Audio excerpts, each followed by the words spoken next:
జయశంకర్ భూపాలపల్లి జిల్లా కాటారం మండల కేంద్రంలోని చౌరస్తా వద్ద దళిత బంధు సాధన సమితి ఆధ్వర్యంలో స్థానిక ఎన్నికల ముందు వెంటనే స్పష్టమైన వైఖరి తెలుపమని దళిత బంధు సాధన సమితి జిల్లా అధ్యక్షులు నమోన్ల సంపత్ మహారాజు ఆధ్వర్యంలో ధర్నా నిర్వహించారు।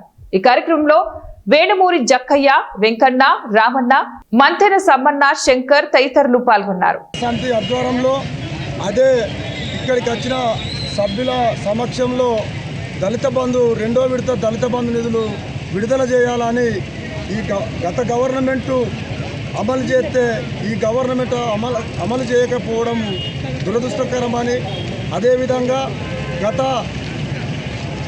24 నెలలుగా గత 19 నెలలుగా అంచెలంచెలుగా దళిత బంధు నిధుల కోసం కలెక్టరేట్ కానీ రాష్ట్రలోకులు కానీ ఎన్ని చేసినా ఈ ప్రభుత్వానికి నిమ్మకు నీరెత్తలే కాబట్టి అదేవిధంగా రాబోయే రోజులలో ఇంకా కొంత ఉధృతం చేస్తామని తెలుపుకుంటూ, అదేవిధంగా ఈ మంత్రి ప్రాంతాన్ని 50 సంవత్సరాలుగా మంత్రి పరిపాలించిన శ్రీధర్ బాబు గారు ఇకనైనా దళితుల మీద వివక్ష కాకుండా అన్ని రకాల సహకరించాలని కోరుతున్నాం। ఎందుకంటే ఈ మంత్రి అడుగుతూ ఉన్నాం, ఈ ఫ్రీజింగ్లో ఉన్న దళిత బంధు నిధులు అనగా ఆ యొక్క నిధులు కలెక్టర్ ఆఫీసులో మా అందరి పేరిట అవి కేంద్రీకరించబడ్డాయి।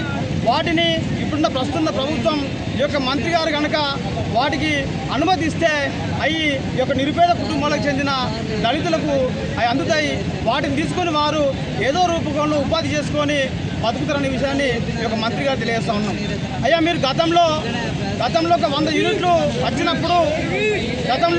వచ్చినప్పుడు మీరు ఇదే కాటారం మండలంలో ఒడిపిలవంచ దగ్గర, మలహార మండలంలో అన్సర్పల్లి దగ్గర, ఇదే మహాదేపూర్లో, ఇదే మహాముత్తానంలో ఎత్తినారం దగ్గర, ఇట్లా ఈ ప్రతి మండలంలో ఒక్కొక్క ఊరిని ఎంచుకొని మీరు ఆ యొక్క దళిత బంధు నిధుల్ని ఇవ్వడం జరిగింది।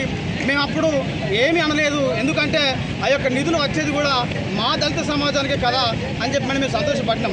ఆ తర్వాత వచ్చిన రెండో లిస్టే ఈ యొక్క దళిత బంధు రెండో విడత లిస్టు అది అప్డేట్లకు ఇచ్చిరో ఇప్పుడు కూడా వాటికి మీరు పర్మిషన్ ఇచ్చి అందరికీ ప్రత్యేకంగా జై భీములు।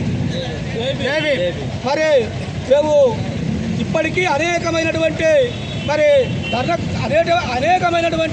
నిరసన కార్యక్రమాలు చేసినా ప్రభుత్వము నిమ్మకు నీరెత్తినట్టు చలనము లేదు।